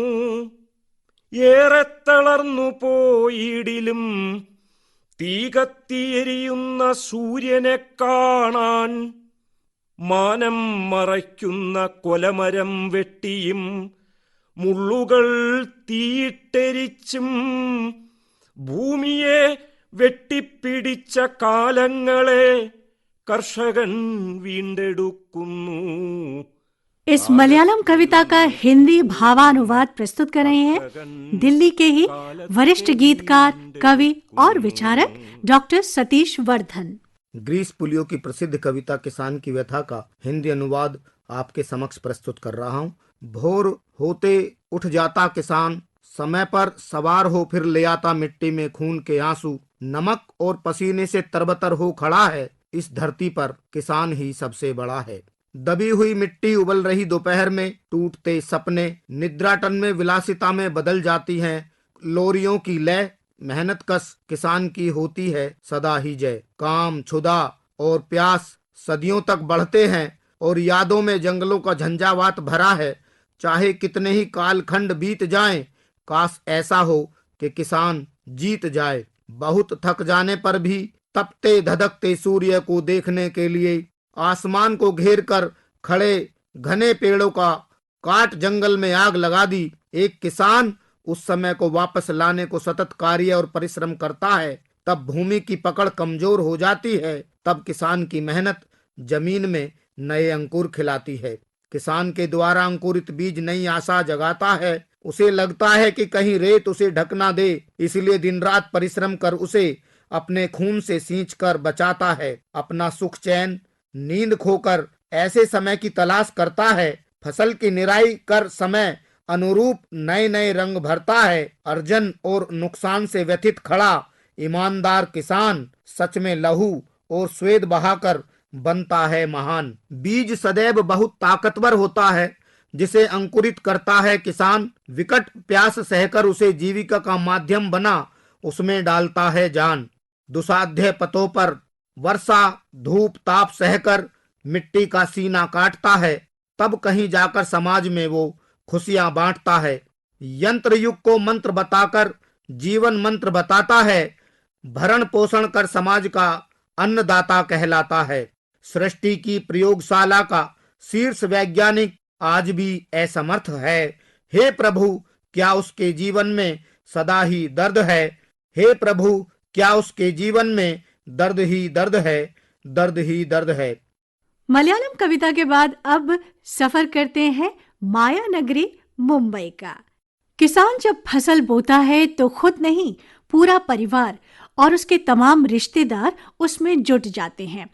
खुरपी, दरांती और फावड़ा जब मिट्टी की भाषा में बोलता है तो नन्हे पांव भी खेत पर सब कुछ दांव पर लगा देते हैं। सुनते हैं अनेक कृतियों के रचयिता, शिक्षाविद और कवि श्री नामदेव कोली की ये कविता। कवितेचं शीर्षक शेतमजुराच्या पोरी। अकाली शहाण्या होतात शेतमजुराच्या पोरी, पाटी दप्तराच्या वयात येते डोक्यावर शेणाची पाटी। अकाली शहाण्या होतात शेतमजुराच्या पोरी, पाटी दप्तराच्या वयात येते डोक्यावर शेणाची पाटी। त्या नाही धरत हे का पार्लर बिर्लरचा, त्या घासून काढतात घसंड्यानं आपली कातडी। खेळण्यांसाठी नाही रुसत आणि टाळूही शकत नाही विड्या खुरप्यांना, त्यांना नसतात आवडीनिवडी, त्यांना नसतात आवडीनिवडी। मेलेलं असतं त्यांचं भुकेचं 6वं इंद्रिय। परकऱ्या पोरी उजवतात अचानक, पिवळे होतात हात अजाणतेपणीच। परकऱ्या पोरी उजवतात अचानक, पिवळे होतात हात अजाणतेपणीच। दुपारच्या सावल्या विराव्यात पावलात, इतका अलगद पसरतो काळोख त्यांच्या जगण्यात। श्री नामदेव कोली की मराठी कविता का हिंदी भावानुवाद प्रस्तुत कर रहे हैं दिल्ली के ही कवि, व्यंग्यकार और संपादक डॉक्टर रणविजय राव। कविता का शीर्षक है खेतिहर मजदूर की बेटियां। समय से पहले ही सयानी हो जाती हैं खेतिहर मजदूर की बेटियां। कॉपी बस्ते की उम्र में भी उठानी पड़ती है गोबर टोकरी उन्हें सिर पर। पार्लर वार्लर के लिए जिद करना भला कहाँ नसीब होता है उन्हें। रेशे सरकंडे की गांठ से ही रगड़ती हैं वे अपनी त्वचा को।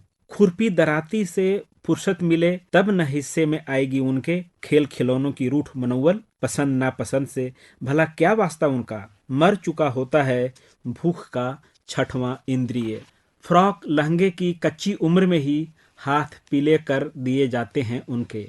भरी दोपहरी के साये को यूं ही फलांगने की तरह सियाही निगल जाती हैं अनायास उनकी जिंदगी को। बचपन खोई ये छोरियां भूल जाती हैं कंचे बिट्टी और उछल कूद। फुर्सत ही कहाँ होती है उनके पास अपने लिए। दांव पर लगी होती है उनकी अपनी जिंदगी। दिवाली आखातीस पंचमी को आलोकित कर देती हैं वे बाप के मटिया महल को, और उजड़े सपनों की लिपापोती कर उड़ जाती हैं फुर से।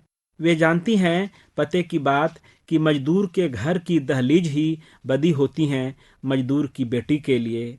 अतः ख्याली पुलाव न खाकर दर दर भटकती हैं वे चैनो सुकून की चाहत में। खेतिहर मजदूर की बेटियां बेचारी होती हैं गौ की तरह।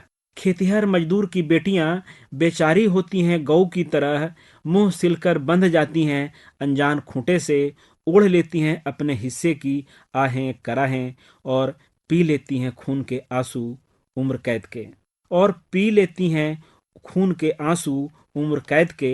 जूती खचित जमीन में बीनती रहती हैं खूंट ठूंठ। कपास के डोंडे तोड़ने निपोरने में छक्के छूट जाते हैं उनके। अनाज की लबालब टोकरियां पछाड़ती हैं हवा के रुख में। मालिक के खेत की फसल लहलहाती रहे इसलिए मेघा बरखा की करती हैं पूजा मनुहार भी। मालिक के खेत की फसल लहलहाती रहे इसलिए मेघा बरखा की करती हैं पूजा मनुहार भी। रास्ते में बिछे अंगारों पर चलते हुए भी वे गाती हैं छाया गीत। रास्ते में बिछे अंगारों पर चलते हुए भी वे गाती हैं छाया गीत।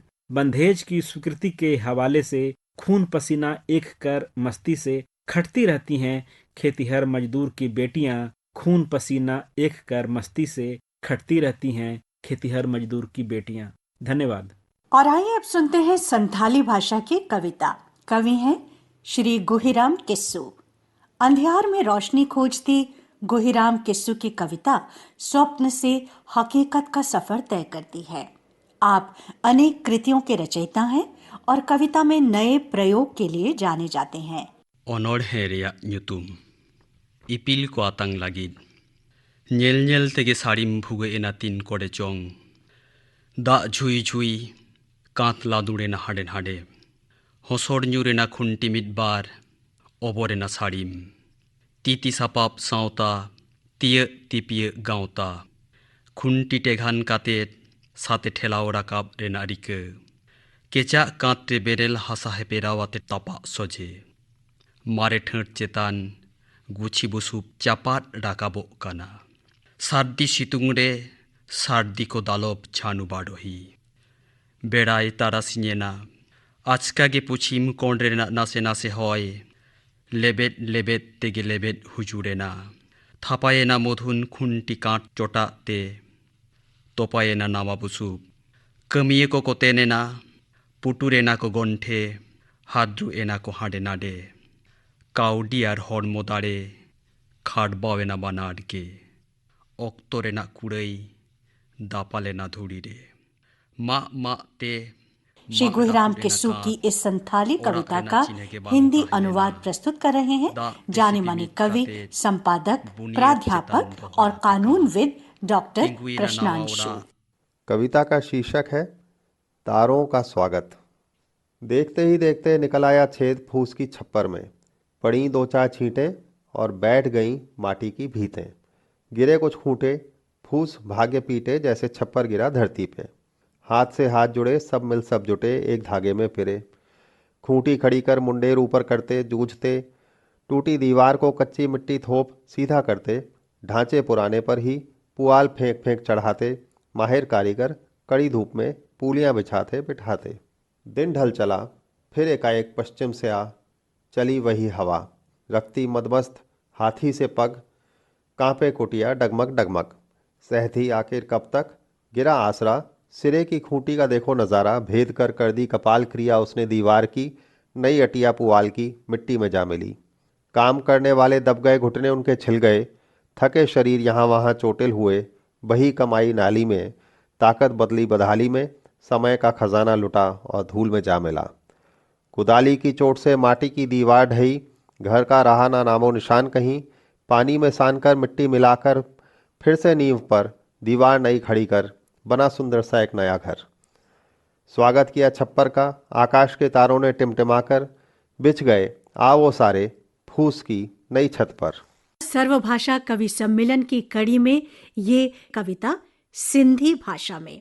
कविता के जन्म, उसके तमाम आयामों और उपादानों को नारी के चेहरे पर समेटकर संवेदनाओं और भावनाओं के नए बिंब लेकर आई हैं रायपुर छत्तीसगढ़ की जानी मानी कवित्री श्रीमती जया जादवानी। आपकी 1 दर्जन से अधिक किताबें प्रकाशित हो चुकी हैं। अनेक बड़े सम्मान भी आपको प्राप्त हो चुके हैं। सुनते हैं श्रीमती जया जादवानी की ये सिंधी कविता। बेचेहरा औरतूं। मुंहिंजे घर में ॾाॾीअ जो हिकु फोटू हूंदो हो। मूं ॾिठी हुई पर मूंखे कुझु यादि न हो। संदसि नक में ॻाढ़े मणी जी नथ हूंदी हुई। चवंदा आहिनि हूअ हिकु सुठी औरत हुई। हुनखे मुंहं में ज़बान न हूंदी हुई। कोई कुझु बि चएसि हर वक़्तु खिलंदी हुई। कपिड़ा एतिरा वेकरा पाईंदी हुई जो पाण उन में ॾिसण में ई न ईंदी हुई। चाउंठ खां ॿाहिरि हुन कॾहिं पेर न रखियो। ॿार ॼणींदे, हुननि खे वॾो कंदे, घर खे सुर्ॻु ठाहिण जी कोशिश में हूअ आहिस्ता आहिस्ता गुम थी वई। एतिरी जो हुन जा कपिड़ा घर में घुमंदा हुआ पर संदसि चहिरो ॾिसण में न ईंदो हो। ख़ैर, उन जी ज़रूरत बि कान हुई। जंहिं घर में आई उतां ई मरी निकिती। कॾहिं कंहिंखे ख़बर न पई त हूअ मरी वेई हुई मरण खां घणो पहिरीं। मुंहिंजी माउ हिकु ख़ुददार औरत हुई। कंहिंखां कुझु घुरंदे हुनखे ख़ासी तकलीफ़ थींदी हुई। असुर खां राति ताईं घर जे जंड में घुमंदे हुन जा घणेई अहसास अटो थी विया, जंहिंजी मानी हूअ रोज़ पचाईंदी ऐं खाईंदी हुई। इस सिंधी भाषा की कविता का हिंदी भावानुवाद प्रस्तुत कर रही हैं दिल्ली की ही वरिष्ठ कवित्री, आलोचक, प्रसारण कर्मी और दिल्ली विश्वविद्यालय में प्राध्यापक डॉक्टर रचना विमल। प्रस्तुत है सिंधी कविता बेचेहरा औरतें, जिसकी कवित्री हैं जया जादवानी जी। मेरे पुराने घर में दादी का फोटो टंगा था। मैंने उन्हें देखा तो था पर कुछ याद नहीं था, उनकी लाल पत्थर वाली मोटी नथ के सिवा।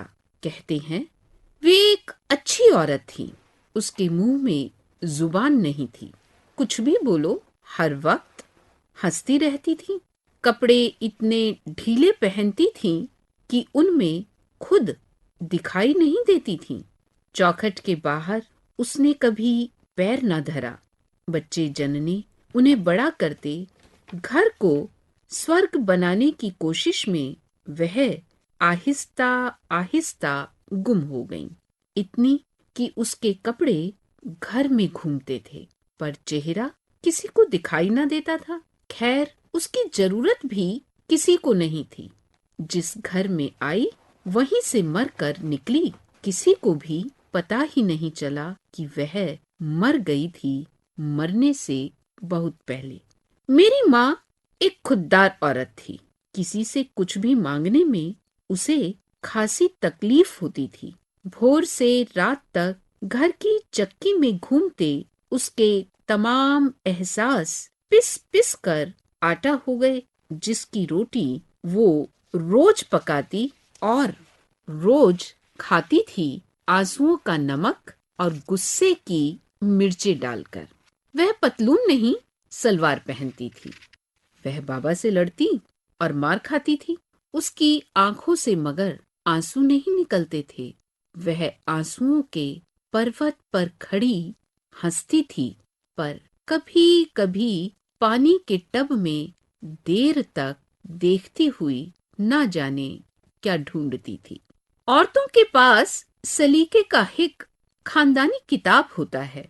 जब मेरी शादी हुई, मेरी माँ ने मुझे वह अजीम किताब दी जिसके पन्ने सब जर्द और लगभग फटे थे। इसे संभाल कर रखना और अपनी बेटी को देना, इसी से एक औरत की जिंदगी परवान चढ़ती है। जैसे तुम्हारी। मेरी आंख में आंसू थे। वह जोर जोर से हंसने लगी। कितना बेतरह हंसती हैं ये बेचेहरा औरतें। मैंने पहली ही रात वह किताब फाड़ दी। पर अफसोस, ये किताब औरतों को हर्फ ब हर्फ याद है। अब मैं सलवार नहीं, जीन्स पहनती हूँ। कॉन्टिनेंटल डिशेस बनाती हूँ। मैं किस ब्रांड के कपड़े पहनूं, किस ब्रांड का बैग उठाऊं, यह चुनने की आजादी है। पर मैं कहाँ जाऊं, कहाँ नहीं, किससे बात करूं, किससे नहीं, किससे दोस्ती करूं, किससे नहीं, या कौन सा काम करूं, मेरे घर वाले तय करते हैं। मैं घंटों आईने के सामने खड़ी जो भी चेहरे पर लगाती हूँ, समझो कुछ ना कुछ छिपाती हूँ। अंदर ये कौन कभी रोती है, कभी हंसती है। बाहर निकलने की फिराक में बासन तोड़ती है। माँ पूछती है तो हंसती हूँ, ढूंढती हूँ, पर खुद को कभी न मिलती हूँ। एक सवाल का जवाब हमेशा ढूंढती हूँ, इतना क्यों हंसती हैं हमारे मुल्क में बेचेहरा औरतें? आखिर कहाँ चली जाती हैं खुद से गुमी हुई बेचेहरा औरतें? सिंधी भाषा के बाद अब सुनते हैं सर्वभाषा कवि सम्मेलन 2022 की अंतिम भाषा हिंदी की कविताएं। हिंदी भाषा के दो कवि हमारे बीच हैं, डॉक्टर राजेंद्र गौतम और डॉक्टर विष्णु सक्सेना। पहले सुनते हैं डॉक्टर राजेंद्र गौतम की कविता। गीत को आधुनिक लय देने के लिए जाने जाने वाले डॉक्टर राजेंद्र गौतम अनेक कृतियों के लेखक हैं, अनेक सम्मानों से विभूषित हैं। आपकी कविताओं में संवेदनाओं के तमाम फासले खत्म हो जाते हैं। सुनते हैं डॉक्टर राजेंद्र गौतम की ये कविता, ओ मितरी की माँ। माँ और बेटे की कथा के नितांत मनोलोक को रेखांकित करती ये कविता दर्द के घने सागर से एक वृहद चित्र तैयार करती है। ओ मितरी की माँ। मैं जो गीत आपके सामने प्रस्तुत करने जा रहा हूं, उसका शीर्षक है वृद्धा पुराण। दो बुढ़िया आपस में बात कर रही हैं। एक बुढ़िया अपने बेटे की चिट्ठी का हवाला देती है, उसके आने का, चिट्ठी के आने का। और ये संवाद कैसे आगे बढ़ता है गीत में देखिए।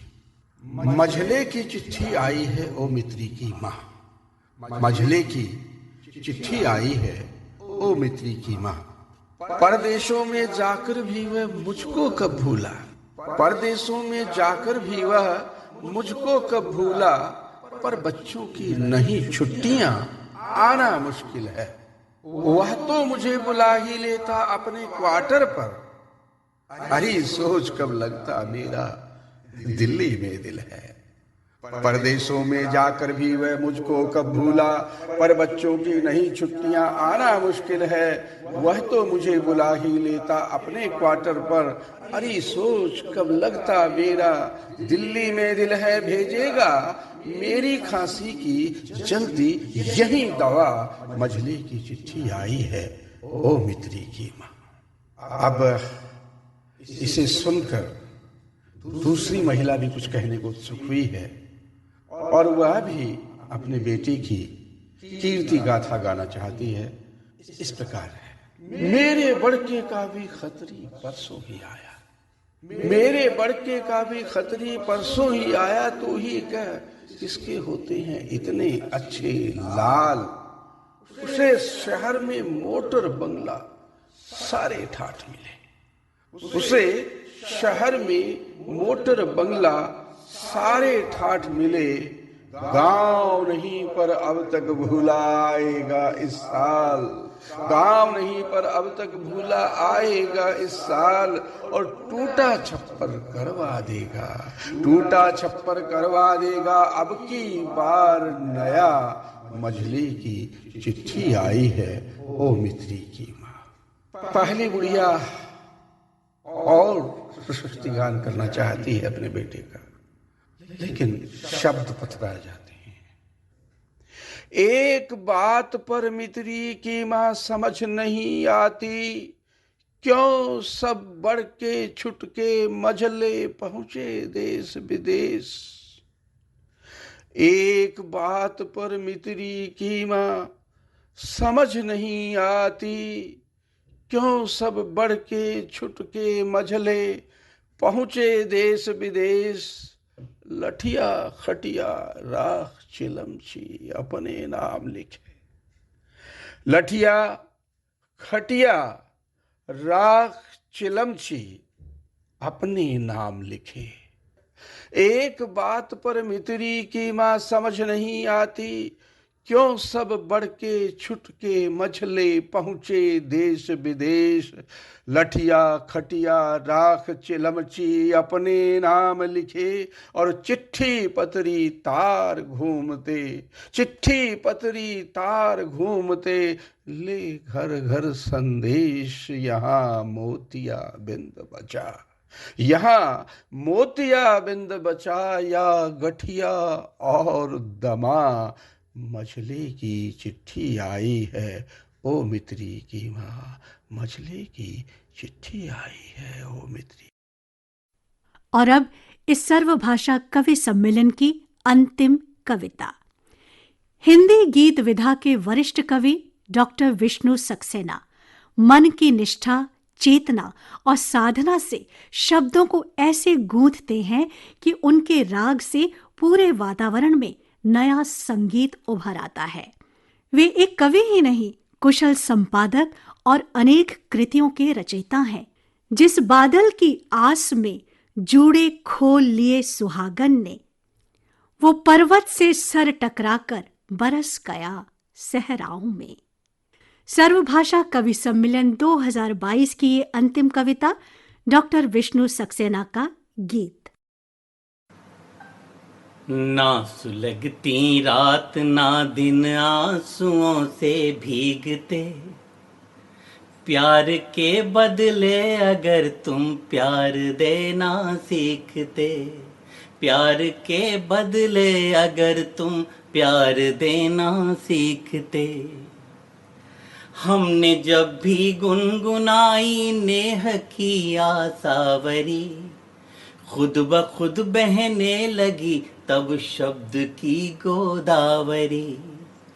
एक सुखद स्पर्श पाकर गीत अनगिन हो गए।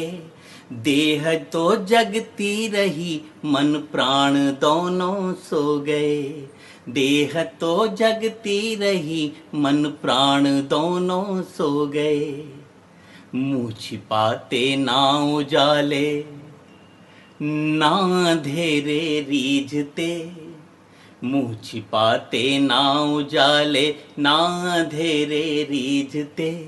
प्यार के बदले अगर तुम प्यार देना सीखते, ना सुलगती रात ना दिन आंसुओं से भीगते। प्यार के बदले अगर तुम प्यार देना सीखते। गोद में सर रख के मेरा तुम जो देते थपकियां, आंसुओं को पोंछ देते, बंद करते सिसकियां। धड़कनों सांसों निगाहों ने निभाया हर धर्म, पर तुम्हारे एक ही जुमले ने तोड़े सब भरम। फूल मुँह ना फेरते, फूल मुँह ना फेरते, कांटे न दामन खींचते। प्यार के बदले अगर तुम प्यार देना सीखते, ना सुलगती रात ना दिन आंसुओं से भीगते।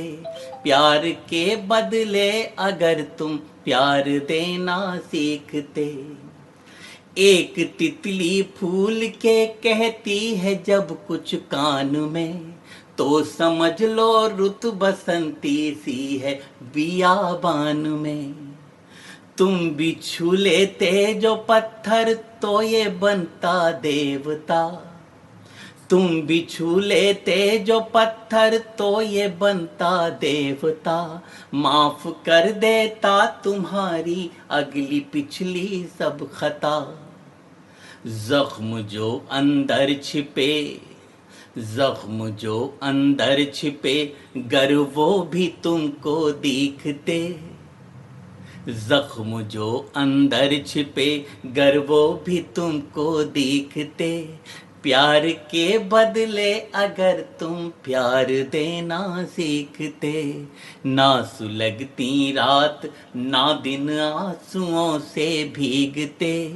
प्यार के बदले अगर तुम प्यार देना सीखते, प्यार के बदले अगर तुम प्यार देना सीखते।